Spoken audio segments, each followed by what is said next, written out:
The buzzer on Mr. Blunt's desk, International Detective Agency Manager Theodore Blunt, uttered its warning call. Tommy and Tuppence both flew to their respective peepholes, which commanded a view of the outer office. There it was Albert's business to delay the prospective client with various artistic devices. "I will see, sir," he was saying.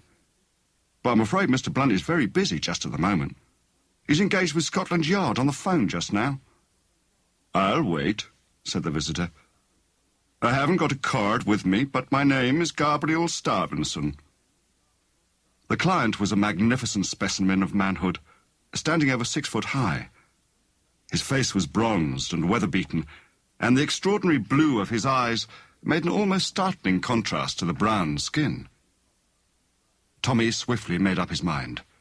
He put on his hat, picked up some gloves, and opened the door. He paused on the threshold. "This gentleman is waiting to see you, Mr. Blunt," said Albert. A quick frown passed over Tommy's face. He took out his watch. I'm due at the Duke's at 11:15, he said. Then he looked keenly at the visitor. "I can give you a few minutes if you will come this way." The latter followed him obediently into the inner office, where Tuppence was sitting demurely with a pad and pencil. "My confidential secretary, Miss Robinson," said Tommy. "Now, sir, perhaps you will state your business? Beyond the fact that it is urgent, that you came here in a taxi, and that you've lately been in the Arctic, or possibly the Antarctic, I know nothing." The visitor stared at him in amazement. "But this is marvellous," he cried. "I thought detectives only did such things in books. Your office boy did not even give you my name." Tommy sighed deprecatingly. "Tut-tut, all that was very easy," he said. "The rays of the midnight sun within the Arctic Circle have a peculiar action upon the skin. The actinic rays have certain properties. I'm writing a little monograph on the subject shortly. But this is all wide of the point. What is it that has brought you to me in such distress of mind?" "To begin with, Mr. Blunt, my name is Gabriel Starvenson." "Ah, of course," said Tommy. "The well-known explorer. You have recently returned from the region of the North Pole, I believe." "I landed in England 3 days ago. A friend who was cruising in northern waters brought me back on his yacht. Otherwise, I should not have got back for another fortnight. Now, I must tell you, Mr. Blunt, that before I started on this last expedition 2 years ago, I had the great good fortune to become engaged to Mrs. Maurice Lee Gordon." Tommy interrupted. "Mrs. Lee Gordon? She was, before her marriage, the Honourable Hermione Crane, second daughter of Lord Lanchester," reeled off Tuppence glibly. Tommy threw her a glance of admiration. "Her first husband was killed in the war," added Tuppence. Gabriel Starvenson nodded. "That is quite correct. As I was saying, Hermione and I became engaged. I offered, of course, to give up this expedition, but she wouldn't hear of such a thing. Bless her. She's the right kind of woman for an explorer's wife. Well, my first thought on landing was to see Hermione. I sent a telegram from Southampton and rushed up to town by the first train. I knew that she was living for the time being with an aunt of hers, Lady Susan Clonray, in Pont Street, and I went straight there. To my great disappointment, I found that Hermie was away, visiting some friends in Northumberland. Lady Susan was quite nice about it, after getting over her first surprise at seeing me. As I told you, I wasn't expected for another fortnight. She said Hermie would be returning in a few days' time. Then I asked for her address, but the old woman hummed and hawed, said Hermie was staying at 1 or 2 different places, and that she wasn't quite sure what order she was taking them in. I may as well tell you, Mr. Blunt, that Lady Susan and I have never got on very well. She's one of those fat women with double chins. I loathe fat women. Always have. Fat women and fat dogs are an abomination unto the Lord, and unfortunately, they so often go together. It's an idiosyncrasy of mine, I know, but there it is.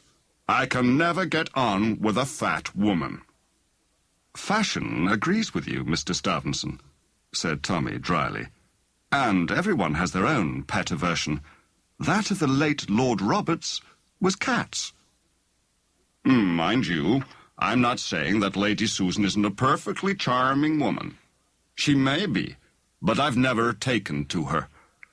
I've always felt deep down that she disapproved of our engagement, and I feel sure that she would influence Hermie against me if that were possible. I am telling you this for what it's worth. Count it out as prejudice if you like. Well, to go on with my story, I'm the kind of obstinate brute who likes his own way. I didn't leave Pont Street until I'd got out of her the names and addresses of the people Hermie was likely to be staying with. Then I took the mail train north. You are, I perceive, a man of action, Mr. Stavenson, said Tommy, smiling. The thing came upon me like a bombshell. None of these people had seen a sign of Hermie. Of the 3 houses, only one had been expecting her. Lady Susan must have made a bloomer over the other 2, and she had put off her visit there at the last moment by telegram. I returned post-haste to London, of course, and went straight to Lady Susan. I will do her the justice to say that she seemed upset. She admitted that she had no idea where Hermie could be. All the same, she strongly negatived any idea of going to the police. She pointed out that Hermie was not a silly young girl, but an independent woman who had always been in the habit of making her own plans. She was probably carrying out some idea of her own. I thought it quite likely that Hermie didn't want to report all her movements to Lady Susan, but I was still worried. I had that queer feeling one gets when something is wrong. I was just leaving when a telegram was brought to Lady Susan. She read it with an expression of relief and handed it to me. It ran as follows. Changed my plans, just off to Monte Carlo for a week. Hermie. Tommy held out his hand. You've got the telegram with you? No, I haven't. But it was handed in at Malden, Surrey. I noticed that at the time because it struck me as odd. What should Hermie be doing at Malden? She'd no friends there that I ever heard of. You didn't think of rushing off to Monte Carlo in the same way that you rushed north? Oh, I thought of it, of course, but I decided against it. You see, Mr. Blunt, whilst Lady Susan seemed quite satisfied with that telegram, I was not. It struck me as odd that she should always telegraph, not write. A line or 2 in her own handwriting would have set all my fears at rest. But anyone can sign a telegram, Hermie. The more I thought it over, the more uneasy I got. In the end, I went down to Malden. That was yesterday afternoon. It's a fair-sized place, good links there, and all that. 2 hotels. I inquired everywhere I could think of, but there wasn't a sign that Hermie had ever been there. Coming back in the train, I read your advertisement and thought I'd put it up to you. If Hermie has really gone off to Monte Carlo, I didn't want to set the police on her track and make a scandal.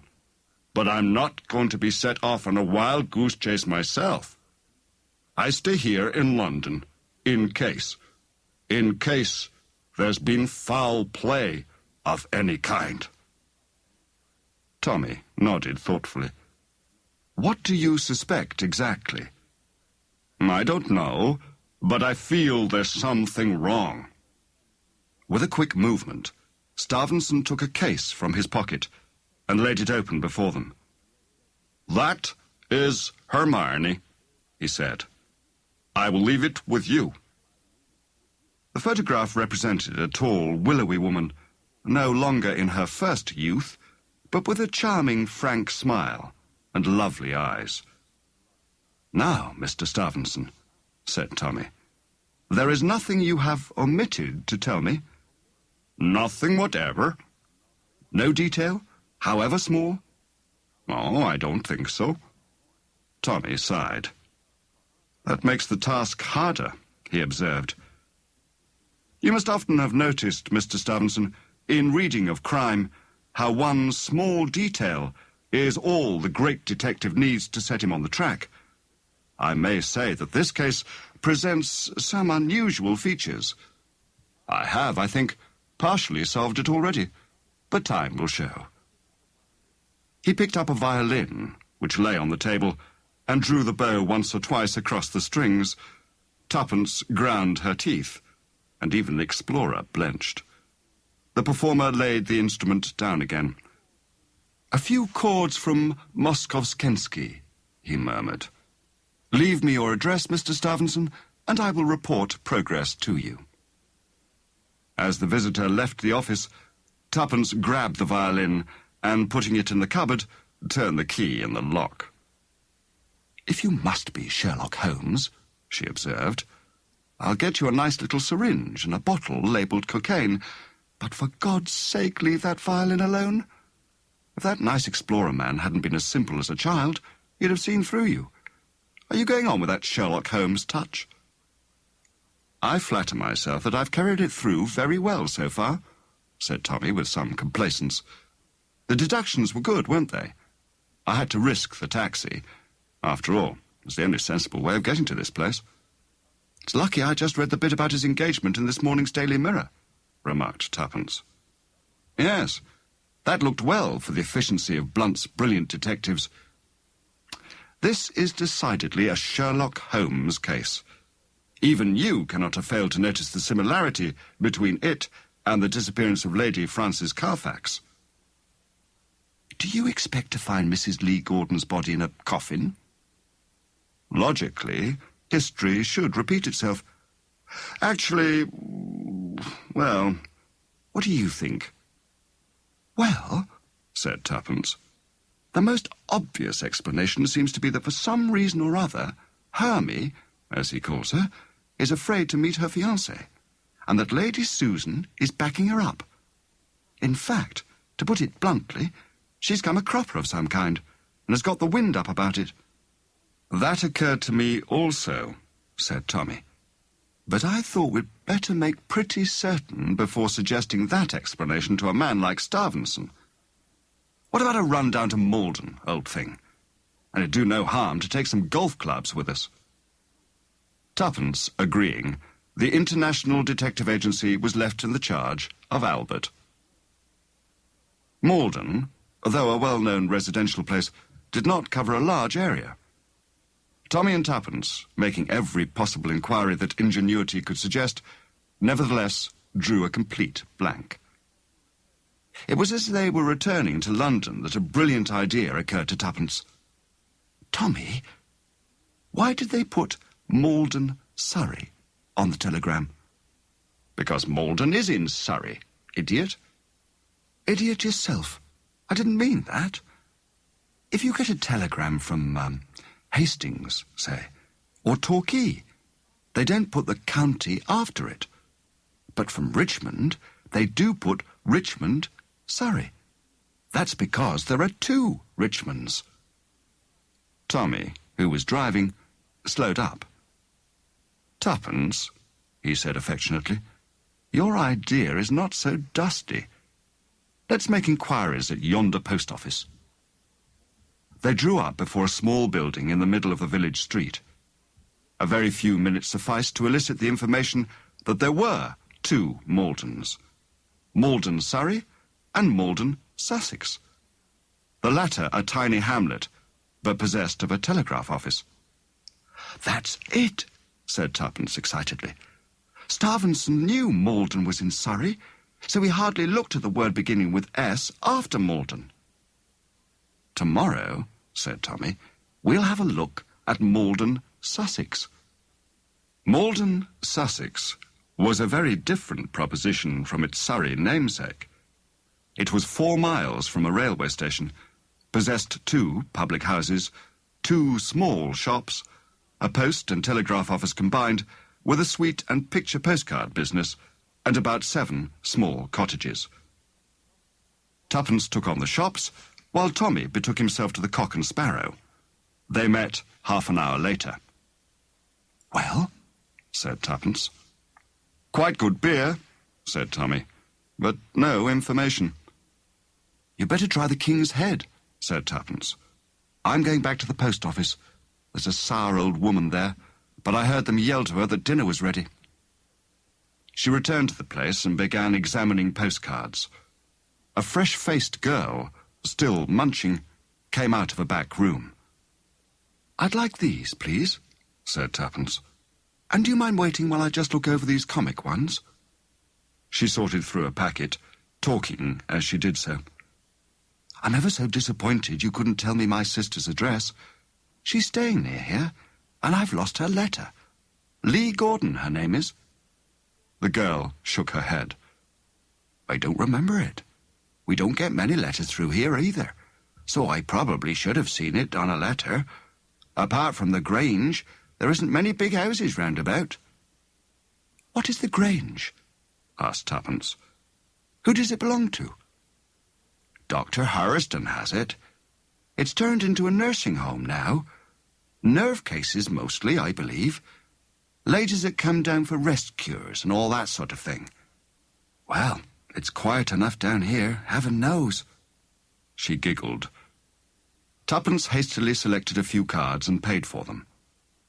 "That's Dr. Harriston's car coming along now," exclaimed the girl. Tuppence hurried to the shop door.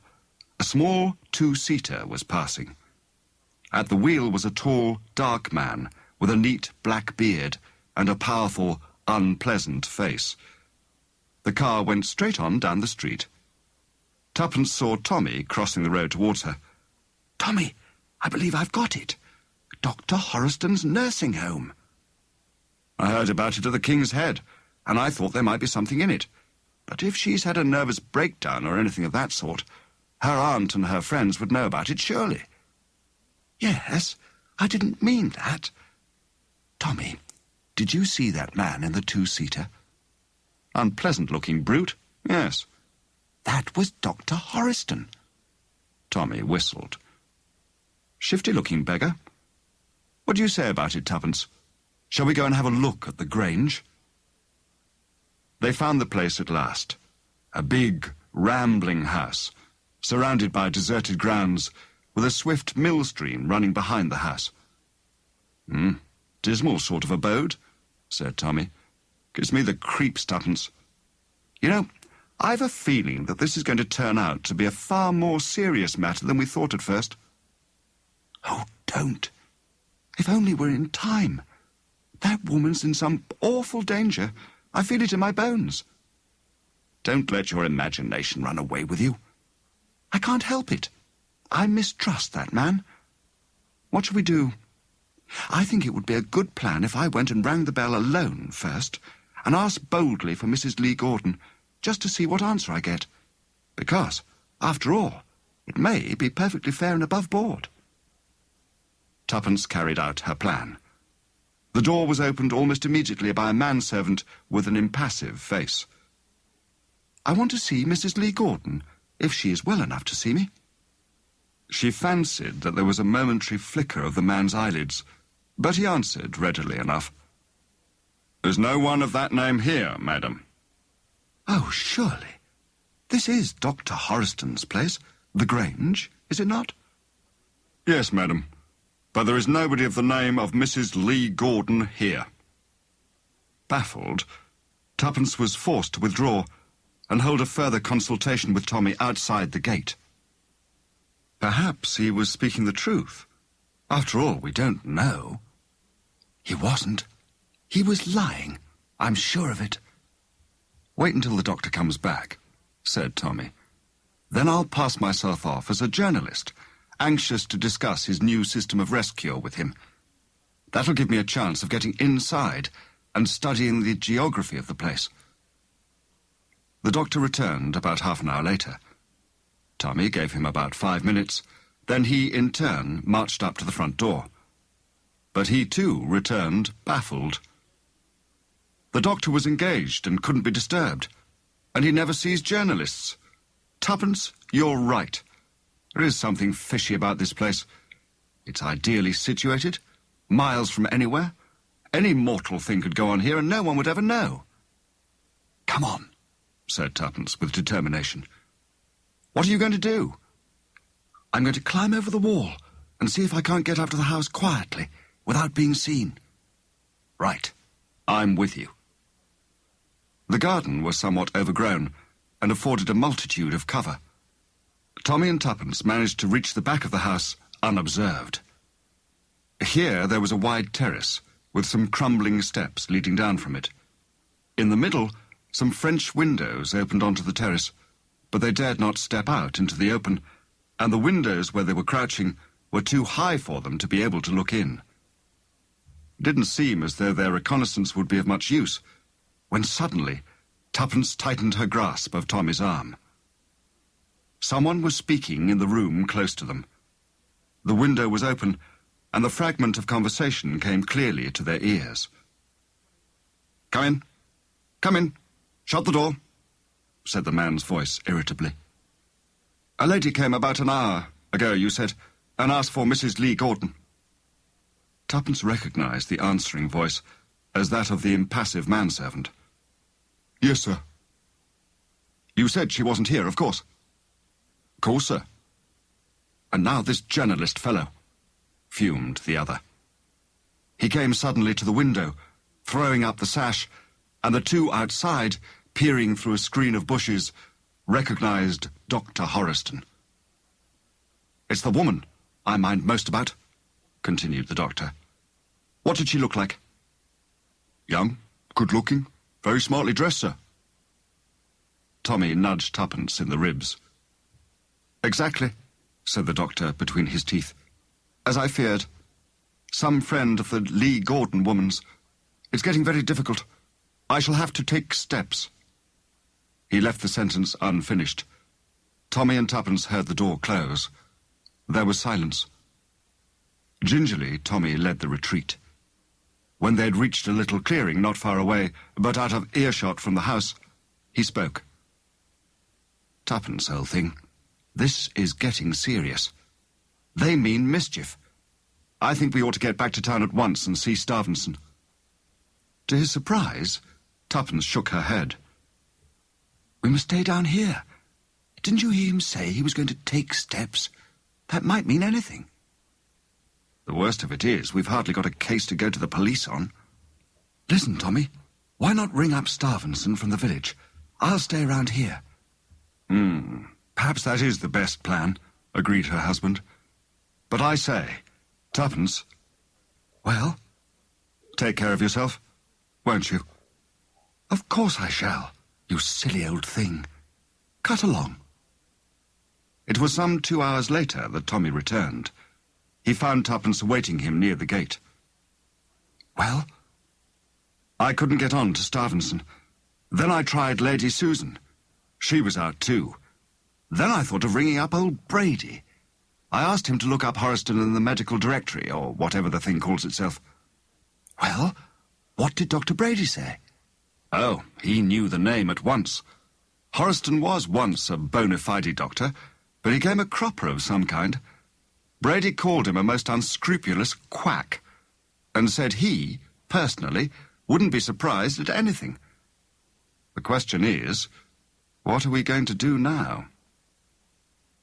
"We must stay here," said Tuppence instantly. "I've a feeling they mean something to happen tonight.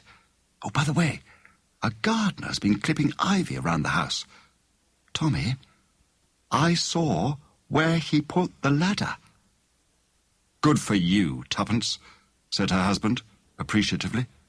"Then tonight, as soon as it's dark, we shall see." what we shall see. Tommy took his turn at watching the house, whilst Tuppence went to the village and had some food. Then she returned, and they took up the vigil together. At 9 o'clock they decided that it was dark enough to commence operations. They were now able to circle round the house in perfect freedom. Suddenly, Tuppence clutched Tommy by the arm. Listen. The sound she had heard came again, borne faintly on the night air. It was the moan of a woman in pain. Tuppence pointed upward to a window on the first floor. It came from that room, she whispered. Again that low moan rent the stillness of the night. The two listeners decided to put their original plan into action. Tuppence led the way to where she had seen the gardener put the ladder. Between them, they carried it to the side of the house, from which they had heard the moaning. All the blinds of the ground floor rooms were drawn, but this particular window upstairs was unshuttered. Tommy put the ladder as noiselessly as possible against the side of the house. "I'll go up," whispered Tuppence. "You stay below. I don't mind climbing ladders, and you can steady it better than I could. And in case the doctor should come round the corner, you'll be able to deal with him, and I shouldn't." Nimbly, Tuppence swarmed up the ladder and raised her head cautiously to look in at the window. Then she ducked it swiftly, but after a minute or two, brought it very slowly up again. She stayed there for about 5 minutes. Then she descended again. "It's her," she said, breathlessly and ungrammatically. "Oh, but oh, Tommy, it's horrible. She's lying there in bed, moaning, turning to and fro. And just as I got there, a woman dressed as a nurse came in. She bent over and injected something in her arm, and then went away again. What shall we do?" "Is she conscious?" "I think so. I'm almost sure she is. I fancy she may be strapped to the bed. I'm going up again, and if I can, I'm going to get into that room." "I say, Tuppence, now, if there's any sort of danger, I'll yell for you. So long." Avoiding further argument, Tuppence hurried up the ladder again. Tommy saw her try the window, then noiselessly push up the sash. Another second, and she disappeared inside. And now an agonizing time came for Tommy. He could hear nothing at first. Tuppence and Mrs. Lee Gordon must be talking in whispers if they were talking at all. Presently, he did hear a low murmur of voices and drew a breath of relief. But suddenly, the voices stopped. Dead silence. Tommy strained his ears. Nothing. What could they be doing? Suddenly, a hand fell on his shoulder. "Come on," said Tuppence's voice out of the darkness. "Tuppence, how did you get here?" "Through the front door. Now let's get out of this." "Get out of this?" "That's what I said." "But Mrs. Lee Gordon?" In a tone of indescribable bitterness, Tuppence replied, "Getting thin." Tommy looked at her, suspecting irony. "What do you mean?" "What I say. Getting thin. Slinkiness. Reduction of weight. Didn't you hear Starvenson say he hated fat women? In the 2 years he's been away, his Hermie has put on weight. Got a panic when she knew he was coming back. Rushed off to do this new treatment of Dr. Horriston's. It's injections of some sort, and he makes a deadly secret of it, and charges through the nose. I dare say he is a quack, but he's a damn successful one. Starvenson comes home a fortnight too soon, when she's only beginning the treatment. Lady Susan has been sworn to secrecy and plays up. And we come down here and make blithering idiots of ourselves." Tommy drew a deep breath. "I believe, Watson," he said with dignity, "that there is a very good concert at the Queen's Hall tomorrow. We shall be in plenty of time for it, and you will oblige me by not placing this case upon your records. It has absolutely no distinctive features."